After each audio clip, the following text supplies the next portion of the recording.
Hello and welcome to Firearm Freedom. This is going to be another review video. In today's review video, we are taking a look at my 18-inch 223 Wylde DMR build. Before we get this video started, as always, there are links down below in the description that you can check out that will help support the Firearm Freedom YouTube channel. I greatly appreciate any of that support. And if you are looking for a way to defeat the YouTube algorithms that are constantly pushing down and shadow banning gun content here on YouTube, then be sure to hit that subscribe button, ring the bell, and comment down below to let me know how you liked the video. Guys, it has been an interesting road on the build process for this 223 Wylde. I've actually had a 223 Wylde DMR with this barrel and other components in the collection now for a number of years, and I have just never done a video on it. It was one of those things where with this rifle, it was in so many different configurations, and from start to finish, so many different things were changing that I never really had it in one configuration that I loved until now to actually do a full video on the rifle. You have probably seen this rifle in other videos on the channel. I used the rifle during some testing of some drum magazines and also testing with Ultradyne flip-up sights and an Ultradyne muzzle device. I'll throw that Ultradyne video up in the card in the right-hand corner of your screen now if you want to check it out. Originally, it was set up with some OD green furniture. It had a UTG Pro rail, and it worked well. It actually shot really well, and we'll get to that in a little bit with this barrel that's in it, but I was just never really super pumped with the configuration that it was in. The UTG Pro rail held up fine as far as strength, but when it came to the lockup, I just really wasn't a fan, and the overall quality of the rail, in my opinion, was subpar. When it came to the rail itself and the actual barrel fit, you can see here, now with a BCM rail, the barrel sits real nice and in the middle of the rail as it should.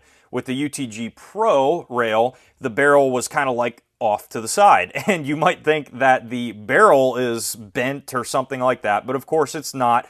The rail itself just has a little bit more rough QC, and the way that the metal is, it's kind of bent to one side. Now, obviously, that's going to cause issues when it comes to zeroing iron sights and other things like that, and that was just one of the many reasons why I wanted to get that UTG Pro rail off of there. I started messing around with a few things, and I realized that I wanted to throw an A2 stock on one of the rifles in my collection. We got a fresh restock of these Milsurp stocks at the gun shop that I work at, and I was just looking at it and I'm like, you know what, I really want to throw that into a build, and that is where this new setup came to be. So I threw the A2 stock on here. When it comes to a DMR rifle, which this absolutely is for me, the A2 stock is almost a must. It is so comfortable for me to just get a really good cheek weld with whatever optic I'm using, whether I'm sitting on a bench, shooting it standing,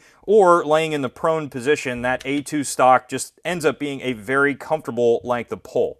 I ended up throwing on the Troy pistol grip. Nothing too special about this pistol grip, but it has a lot of really nice aggressive texturing.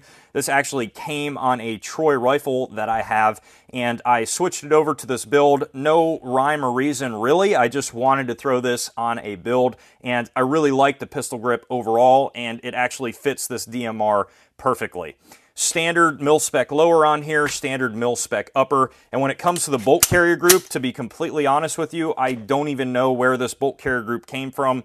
Probably just a crappy PSA bolt carrier group.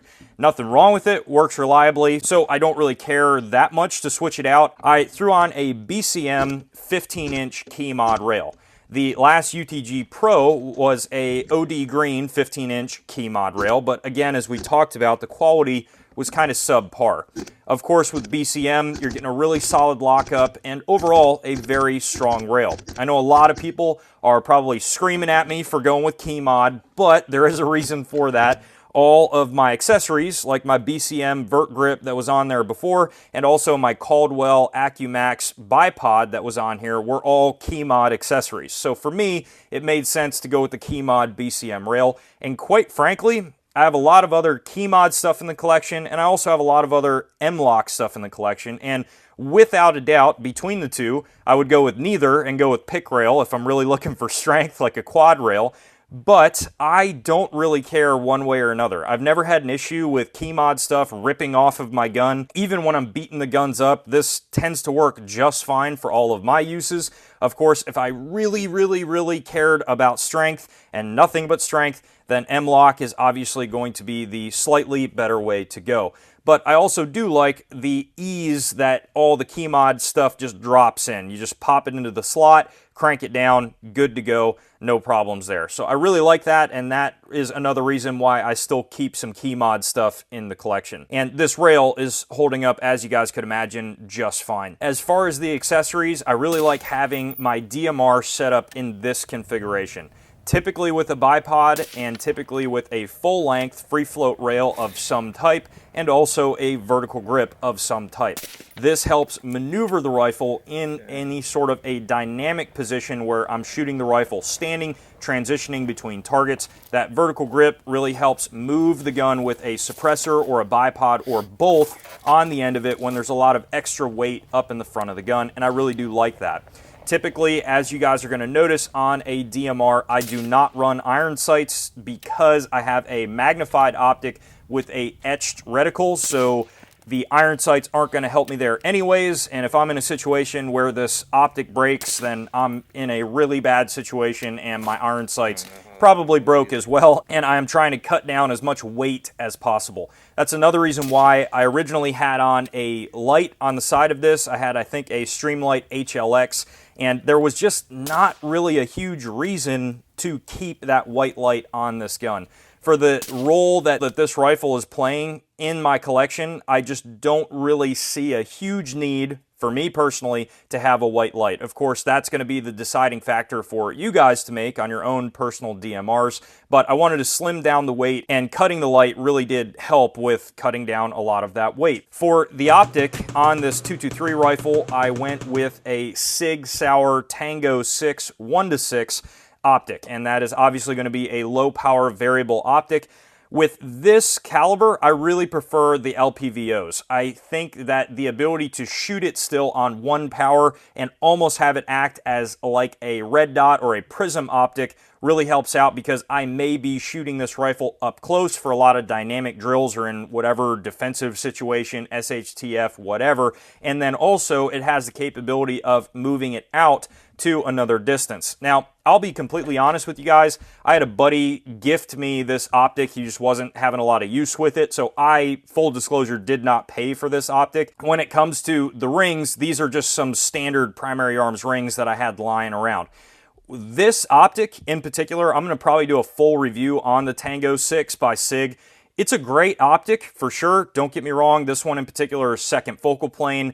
Almost always, I would prefer a first focal plane in an LPVO, but again, since it was gifted to me, I'm not going to be complaining there. The main complaint that I have about this optic is it's clear, it gets the job done well, but Sig is out of their goddamn mind when it comes to the price point of these optics. These optics retail in about the $1,000 range, and honestly, I am not seeing it when it comes to that price point. This, to me, seems about like a $400, $500 max dollar optic when it comes to clarity compared to other optics on the market like Vortex and Primary Arms that are about half the price of this optic. And the fact that these retail consistently in the $1,000 range really kind of amazes me. Now, of course, it is smooth on the magnification. All that stuff is good, as you would expect with a $1,000 optic, and it is very clear. But other than that, it really does not offer you, in my opinion, much that other optics are going to offer you at a quarter of the price. So if it came down to me actually ever purchasing this Sig optic, I don't think I ever would in a million years. But it is nice to try it out on this setup in the configuration, and it worked out incredibly well, so I'm definitely keeping it without swapping it out for something else. When we start getting into the really big working components of a DMR, we got to get into the barrel. Now, I know a lot of you guys are going to be asking me, what high dollar barrel do you have in this thing? How's it shooting? Is it a $300, $400 barrel? What do you got? In this case, it's actually a sub $120 PSA standard nitride 223 Wylde 18-inch barrel. I bought this thing years ago, long before I ever started working with PSA on some reviews, and I paid just standard retail price. I think I got it on like a sale, and it's just bare bones. I fully assumed it was not going to shoot that well. I just wanted to mess around with an 18-inch DMR. And guys, I gotta say, for the money that this barrel is, I am consistently, this is a big reason why I wanted to get this rifle on the channel for a review. I am consistently impressed with how this thing shoots. It shoots lights out with just standard ammo at whatever distance I'm shooting it at. With 55 grain Hornady VMAX ammunition, that was what this rifle preferred the most. At 100 yards way back in the day, I don't think I have any footage of it, so you guys are just going to have to take my word for it. I was getting sub-MOA groups at 100 with that ammunition and this rifle. And that was with the crappier rail on it and all that stuff back in the day. At the range day that you guys are seeing more recently, at only about 60 yards, I was getting easy right at an inch or below with standard ball ammunition, not having a good rest off a picnic bench that was moving around and this crappy bipod that we'll talk about in a little bit. And that was still printing no problem. In fact, the third group that you guys are going to see on paper at the far right was actually 2 rounds into the same hole on the paper. It might have been third or second group, but either way, you guys are going to see that. And again, this thing, especially, I would imagine if I had this in a lead sled, that barrel would shoot lights out. And again, that's impressive to me with just the price point that the barrel comes in at. Now, is it going to last a lifetime? No, absolutely not. It's just a run-of-the-mill, cheapo nitride barrel. But is it getting the job done for the role that I need it to do? Absolutely. And the reality of it is, it shot well suppressed, it shot well unsuppressed. Regardless of what I was shooting this with, the barrel did just fine. In fact, the overall rifle did incredibly well. And when it came to shooting this thing without the suppressor and utilizing the ASR 3-chambered muzzle device, it was laughable. This thing literally made me flinch because the recoil was so non-existent. It about felt less than a 22. Of course, gases are ridiculous, but the only thing that felt a little odd was that there was almost like a sluggish after recoil just because of the weight of the rifle buffer in the back. There was so little recoil in the front that it made the weight of the buffer in the back almost feel more pronounced and the gun have kind of like a wonky back and forth recoil to it, which was a little bizarre, but also just laughable at the same time. After that, I went to consistently run around on the range, going through smoke grenades and other fun stuff like that, and this thing is just a blast to run around with. A low-power variable optic makes it easy to shoot up close and also far away and whatever distance you are at, which is really nice. When it comes to a magnified optic on a true designated marksman's rifle, but that can also be whatever you need it to be when we're talking up close or far away, a LPVO works incredibly well. And overall, it was a great setup. You guys heard me mention earlier with the Caldwell AccuMax bipod. These bipods are not cheap. It is carbon fiber. It can hook up either M-LOK or Keymod. I think they have a pick rail option as well, similar to Magpul. And does it get the job done?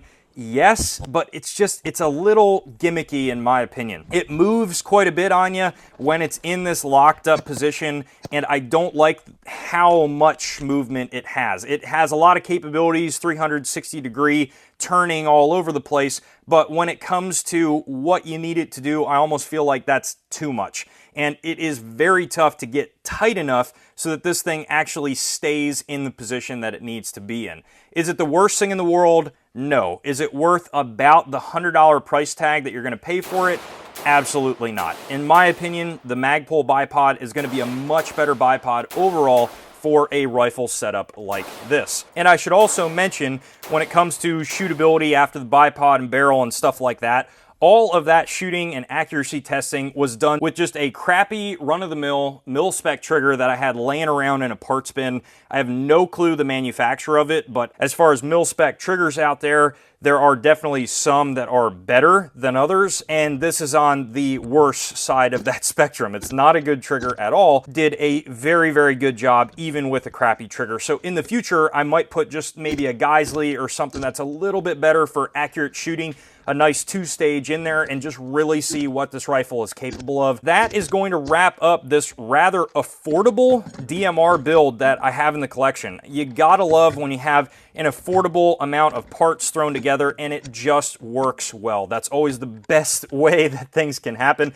and that's definitely how it happened in this DMR setup. If you guys have any other questions about this build or anything else on the channel, you guys know you can throw those down below in the comment section, and I absolutely will get back to you. While you're down there, head up to the description for all those links, and as always, stay tuned for more great videos to come soon.